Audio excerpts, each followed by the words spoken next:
Skladateľ, klavirista, hudobný pedagóg Miroslav Rác, ktorý je oficiálnym skladateľom pre koncentračný tábor Auschwitz-Birkenau, sa vo svojej hudobnej tvorbe venuje témam holokaustu a slovenského národného povstania. Hrôzy ľudstva pretavuje do svojich skladieb a robí im osvetu, aby sa na ne nikdy nezabudlo. Pri príležitosti Dňa obetí holokaustu a rasového násilia ho vítame v štúdiu. Dobrý deň. Ďakujem za pozvanie. Prečo vám je blízka práve táto téma holokaustu a slovenského národného povstania? Tak v prvom rade moja rodina zahynula v koncentračných táboroch ako Dachau, Buchenwald, Bergen-Belsen a Auschwitz-Birkenau. Je to osvetľovanie pravdy ľuďom, aby sa nezabudlo na to, čo sa stalo počas obdobia holokaustu. 1. septembra sme si pripomenuli 86. výročie vpádom nacistického Nemecka do Poľska, kde sa začal najkrvavejší konflikt v dejinách ľudstva, druhá svetová vojna a obdobie holokaustu, ktoré sa dotklo všetkých národov. Vo svojich videách, ktoré som aj mala možnosť vidieť aj na vašej sociálnej sieti, sa vraciate práve na miesta smrti. Boli ste aj v plynovej komore.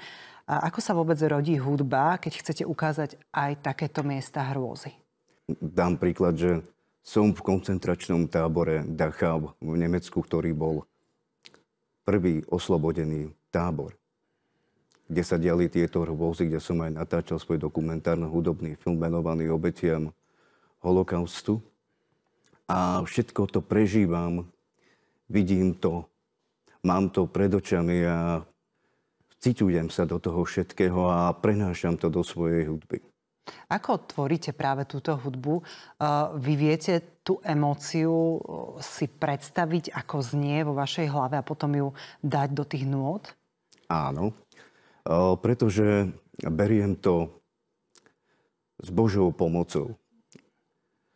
Že napríklad, keď ste spomenuli tú emóciu, skladba emócie napríklad do koncentračného tábora Mauthausen, kde vítali a čakali väzni z Mauthausenu svojich osloboditeľov, ktorých oslobodili, čo všetko sa im tam dialo a ako to prežívali, keď ich videli, keď tam prišli, až plakali a sa tešili. A všetci tí vojaci, ktorí tam boli, videli ich v zúboženom stave. Našli tam množstvo dôkazov, ako napríklad Mauthausen, Dachau, Buchenwald, Bergen-Belsen, Ravensbrück, Auschwitz. A chcel by som spomenúť aj bývalý koncentračný tábor Jasenovac v Chorvátsku, ktorý mal priláhlé koncentračné tábory ako Uštica, Malá Gradiška, Veľká Gradiška, ktorý vlastne bol jeden z najhorších koncentračných táborov sveta, kde omdlievali aj sami nacisti a volali to Danteho peklo. Boli tam Úštašovci, ktorí boli ešte horší. A ľudí tam nezabíjali plynom, ale zaživa.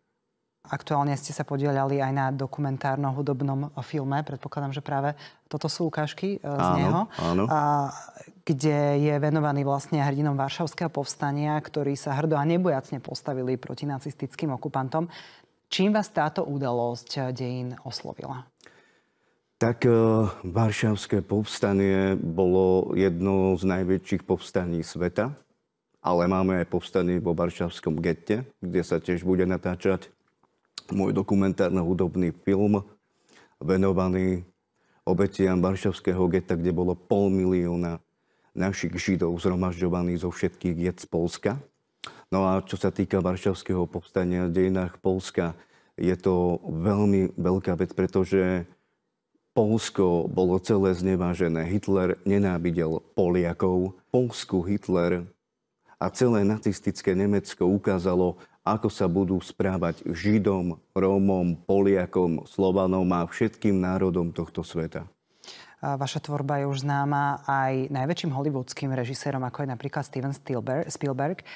Ako vôbec ju objavili, ako na vás naďabili? Takto. V prvom rade pán Spielberg si ma vypočul v bývalom koncentračnom tábore Auschwitz-Birkenau vo Svienčime v časti Birkenau, kde som hral svoj koncert. Zoznámili sme sa, vyžiadal si ma, vypočul si ma, bol zo mňa celý nadšený a môžem povedať, že tieto filmy a moja hudba sa hrá v klasických rádiách a v televíziách po celom svete. A aké máte z toho emócie? Čo vám to prináša? V prvom rade mi to prináša pocit, že ľuďom ukazujem pravdu. To, čo sa stalo. To, čo je pravda, lebo toto sa naozaj stalo a treba na to poukazovať. Vidíte, čo sa deje dneska vo svete. Samá vojna. A snažím sa robiť všetko, aj natočil som aj film v Múzeu druhej svetovej vojny Gdaňsk, kde sa začali boje. To je prístavné mesto v Poľsku, tam je Múzeum druhej svetovej vojny.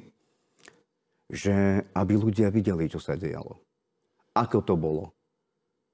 Lebo tento konflikt bol čisto rasový. Čisto rasový. A práve my sme tu teraz, v tomto storočí, aby sme zabránili tomu, aby nebola tretia svetová vojna a práve na to poukazujem. Aké máte možno plány do budúcnosti? Viete čo, plány do budúcnosti? Tak teraz vydávam koncentračný tábor, veľký dokumentárny film z Balkánu, jedna veľká kolekcia so mnou. Na moju muziku ostalo len ticho, ako hovoril Nadir Dedič, ktorý prežil Jasenovac v Chorvátsku, že všetkých postrieľali a len zrazu bolo ticho a ja som v svojej muzike dal názov Ostalo len ticho, to je jeden veľký komplet, to som spomínal. Vychádza chorvátsky koncentračný tábor a Bosna a Hercegovina, celá tá oblasť v jednom komplete so mnou. Potom mám ďalšie plány, ako vychádza Dachau, Buchenwald, Bergen-Belsen, Ravensbrück, Mauthausen a samozrejme je tam naozaj veľká spolupráca s pánom Stevenom Spielbergom na tomto veľkom dokumente. Ešte stále pracujem na tejto hudbe. Je to môj hudobný rukopis. Dávam si na tom záležať. Veľa to pre mňa znamená. Dodáva Miroslav Rác. Ďakujeme za rozhovor. Ďakujem.